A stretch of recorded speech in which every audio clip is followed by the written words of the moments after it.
All right, so I'm back. I'm Dorian Christian. I'm playing the role of Quincy in Pandemically Single. So how hard was it for me to record myself? Actually, it's not that hard. This day and age, with everything kind of changing, especially even before COVID, you kind of had to get into the habit of doing self-auditions and self-recordings and things like that. So, over this period of time, I think I've gotten pretty good at it, as you can see right here. But for the most part, it's just kind of really just finding areas you want to have nice backgrounds. This doesn't count. Nice backgrounds. Trying to figure out your angles, your lightings, and everything like that. Even going to YouTube to pull up some kind of in-depth tutorials as much as I can without getting too deep. But for the most part, I think I have it. I think I'd be pretty good with it. I fashion myself as an artiste. Auteur.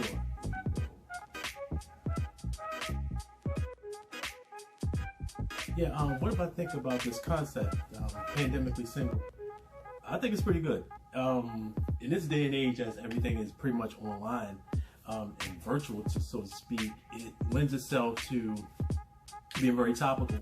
But at the same time, with the pandemic kind of being injected into what we've already have accepted as regular online dating, injecting the idea of the pandemic and everything like that, it really is kind of ripe for comedy. It's like wide open. There's a lot of things in there you can find, a lot of comedic beats, and just weird situations that we have never had to consider before, but now we have to start to think about that now. Like in one scene where I'm meeting a woman where she has a mask on, and you know, it's a situation where I asked her to pull your mask out for a second because I want to see your full face. You know, it's like that's a new concept now. You know, you're out looking at people like, well, the eyes are kind of nice, but what's just below that break line? What's below that mask right there? You don't know what you're kind of getting. But the concept, yeah, it definitely lends itself to a lot of things that can be kind of explored and made fun of for the most part as we all try to navigate this new normal, to use a tired cliche right now, but it is what it is. But yeah, I love the concept, and I can't wait to see what else happens after this. You know, what more they can do with it. You know, what more we can do with it. Hopefully, they can, negotiate a contract. How am I coping with the pandemic? Wow. Am I? I mean, really, I'm just day by day, honestly, just staying safe and trying to take all the precautions and listening to just good advice, social distancing, masks and things like that, even with close friends and family.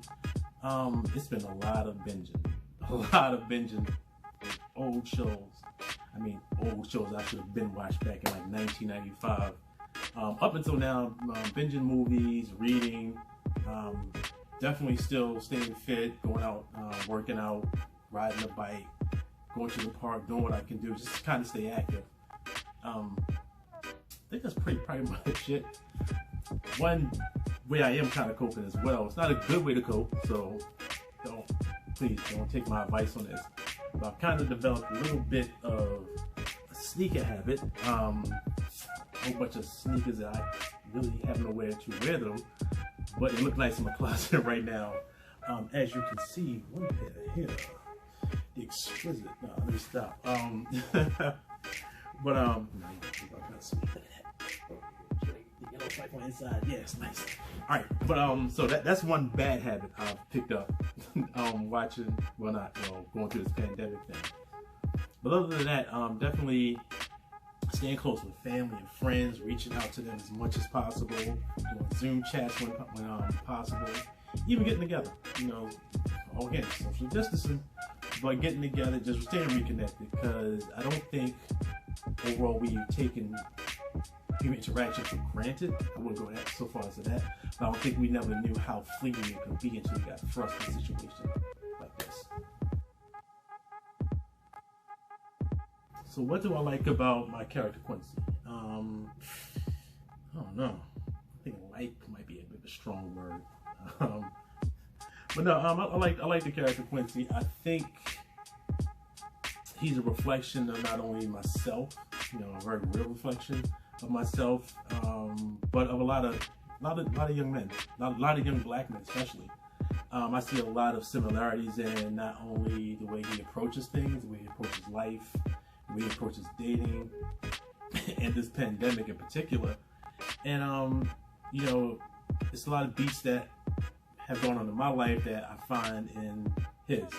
Going to an HBCU, being a young professional, being a single guy, just trying to navigate not only the dating world but now this pandemic, this pandemic dating world. He's confident. He knows what he wants, but also too he's not too much. He doesn't exude that that smooth Keith Washington sexiness vibe. Don't ask me why I pick Keith Washington. But he doesn't exude that type. He has a certain level of awkwardness to him, a certain level of shyness in certain situations, and also clumsiness. If you put him in the wrong situation, and that's all me. So that's very easy to kind of get into that character and just really bring him to the forefront and do some fun things with it. I hope y'all like what y'all see when he's out there, because Quincy is he's a bit of a character. He's interesting. But if Quincy was real, I could definitely see us hanging, hitting the streets, getting some drinks, and hollering at the ladies.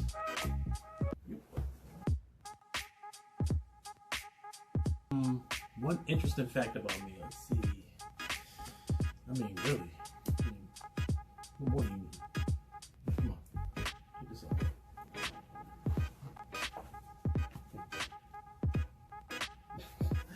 All right. One interesting fact. All right, let me stop playing. Get this over with. One interesting fact about me. I hate musicals. I don't like musicals. I don't like musical movies. However, I love Grease.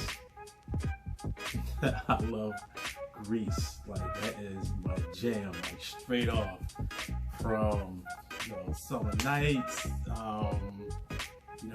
Grease Lightning, all of that, man. That's my movie. And by total admission, with no guilt whatsoever, I love Grease 2. I don't care what nobody says. Grease 2 is my jam. Look, all right, so hear me out real quick. Grease 1 is the better one. I can't say by far, but most people love Grease 1. Cool, that's fine. I won't argue that point too much. And although I love Grease 1, I think Grease 2 might be a little bit better. Just a little bit. Or just on the strength of, if nothing else, the songs. Don't sleep, Grease 2 got some songs in there. You got Reproduction, you got Going Prowlin'. When you actually listen to those lyrics for the Prowlin' segment of that movie, it's kind of wild. You got Girl for All Seasons, you got Cool Rider with Michelle Pfeiffer. Come on. What more do you need? So that's it. So I hate musicals, but Grease 1 and Grease 2 are my jams.